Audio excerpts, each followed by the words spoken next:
All right. Well, welcome to our webinar on community building circles. This is the first in the series. We've divided up restorative practices into some basic skills. So this should be kind of a beginner tutorial to that. And this is a live webinar. We have a few people participating. And so we're just excited to have everybody here today. So restorative practices, what are they? Restorative practices came from a long history of restorative justice. Really harkens back to when we were all in tribes, kind of what human beings, how we worked out problems, how we lived in community. And it's really this framework or a set of skills that we can build community in schools and respond to challenging behavior. And it's really about listening to people harmed. What do they need? Listen to the people that did the harm.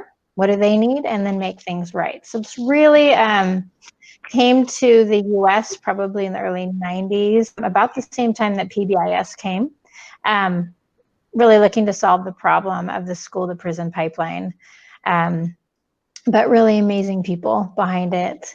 It really looks at some of these theories. Many of you remember our child development classes that we took when we were in teacher school, and Maslow's hierarchy was one of those basic classes that we took in child development. And what he proposed is that every human being has basic needs that need to be met before they could reach the self-actualization place, which is really what teachers are asked to do all day. Self-actualization is when people are creative and collaborative and reaching their potential. Well, this is something that that teachers are asked to do, and yet they can't get kids there if their other needs aren't met, if they don't have their physiological needs met, food and water and warmth, and then safety needs. They need to feel physically safe. They need to feel emotionally safe. Now, when we do PBIS, one of the data points to know you're doing a good job with PBIS in a school is that your safety number would go high. If you did a school climate survey, that kids would say, I feel safe in my school. And that's because adults are very predictable, they're not yelling, and they know what the expectations are, they know how things work, kids tend to behave well.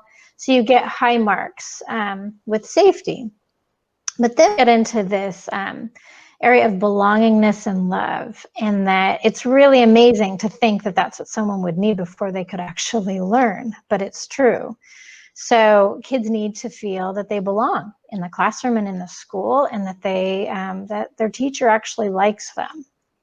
That's not always easy, and we don't actually go to teacher school and learn how to do that. And so that's what we're learning now.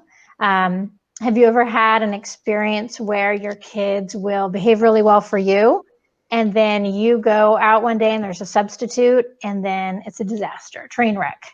They're terrible for the sub. You get back and you say, I don't even recognize these kids. You know, what happened? Well, that's because your kids belong to you, but they don't belong to each other. They're not holding each other to who are we together. And that's what community building circles would give you. Esteem needs like prestige and feeling accomplished comes next. And that's all in the wheelhouse of teachers. So let's talk about, how do we get there? How do we help people feel that? Why do we do community circles? It is an extra ask for a lot of people. For kindergarten, we have people in this group that are elementary teachers. It's not quite as much of a stretch because you do sit in circles on the carpet and read stories and things like that. I know that when I was working in Napa for 10 years, and I remember thinking, this is, sitting in a circle thinking, kumbaya, they're never going to do it. And yet, it became one of the most popular initiatives, especially with high school, because it absolutely works. It improves relationships between staff and kids. It gives you that opportunity to be 4 positives to correction. That's in the research with PBIS. We want to be more positive than when we correct. And it's like putting a lot of coins in this piggy bank, this emotional piggy bank with kids, that sometimes you have to make a withdraw and correct their behavior, but at least they know you like them. Teacher and student well-being is something I've been interested in lately, and that's really looking at the research behind stress and anxiety. There's research showing that when teachers are stressed, they have elevated cortisol levels throughout the day, and that students will mirror the elevated cortisol level of their teacher if they're in a class with a stressed out teacher. And then what's really interesting is we've known for a long time that kids do better in classes when they have relationships with their teachers. But new research that we're looking at is teachers actually do a lot better, the lower stress level, if they have good relationships with their students. But again, teachers don't learn how to do that. Not everybody's a natural at that, especially secondary teachers that have 150 kids that contacts in a day. It's really hard. You have to be very intentional about it and have some structures set that are not onerous. So let's talk about the structure. So if you build community and kids are used to sitting in a circle and taking turns and working things out, when something happens in your class, a bully situation or a racist comment made or something really difficult, you can use this structure to solve that problem. Obviously, the social emotional skills are going to increase as kids have to listen and respond and take turns. And you're going to have fewer behavior problems. And the social justice piece of restorative practices really is that we ask the kids the same questions. It doesn't matter if Johnny is a frequent flyer and always getting in trouble. We're going to ask him the same questions each time as we would another child. So everyone an opportunity to share and explain all of that. So this is some of the really great research that we're seeing on how much relationships really matter between teachers and students. That actually, if you have high and very strong relationships, you're going to see higher academic performance, improved attendance, higher grades, fewer disruptive behaviors, obviously fewer suspensions, lower dropout rates, and then you're going to see anxiety and stress reduce for both teachers and kids. So that's pretty cool. That's kind of the why behind it. If you're in any restorative practices training, you're going to see this. You're going to see what we call the social discipline window. And think of this as kind of where you're aiming to kind of land as a teacher in your classroom. So if you have a high level of control in your class, you're very organized, high expectations. There's also people that are very supportive, right? Very coddling can be. So if you're someone who has no control, it's absolutely chaotic, but you're also not really supportive and you're not into kids, we would call that neglectful or not, or burned out, right? Some of us have met teachers that are in this category, not many.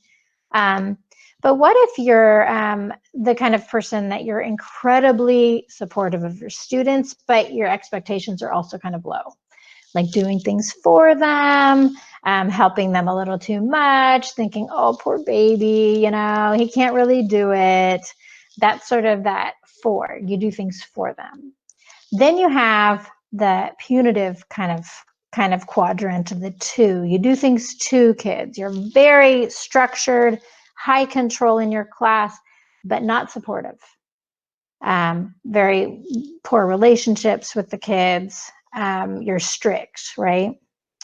And then kind of where we all would like to land would be in the with category, that when we're in class, we do things with the kids, it's shared decision making, we're incredibly supportive, we're engaged, we listen, but we have very high expectations of the kids at the same time.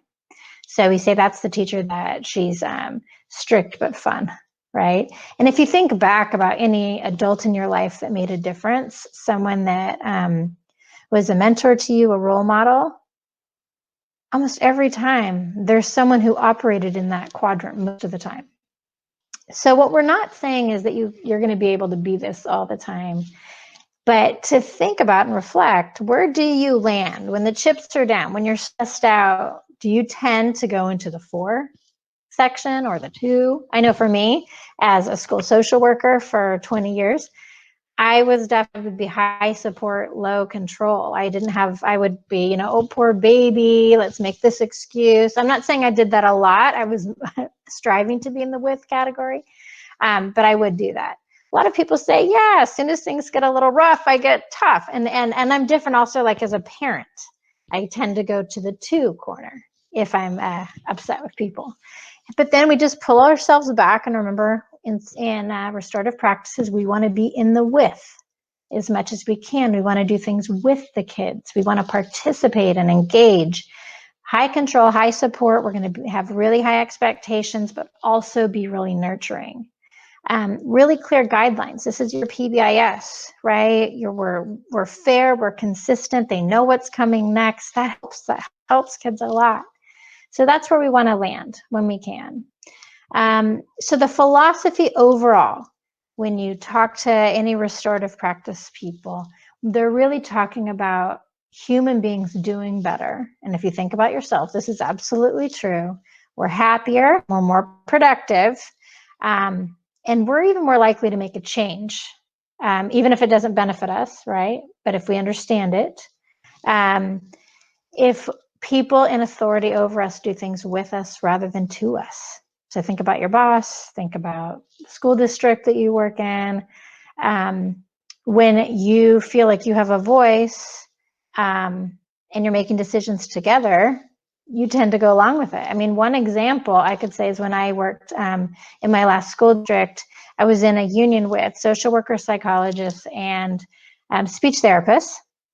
And it was the decision of the group that we wanted the speech therapist to have an equal length of day and on a similar salary schedule from the other groups. They were on a 7-hour day, paid less than us. And so we all agreed to not participate in the raises that were being offered to the whole district, teachers and everyone included, in order for the speech therapist to bump up and have a more equitable pay raise. So that's an example of us deciding to do something that wasn't even in our favor because we were doing something with a group. It wasn't done to us. And so that's how even with adults, we tend to do better in those situations.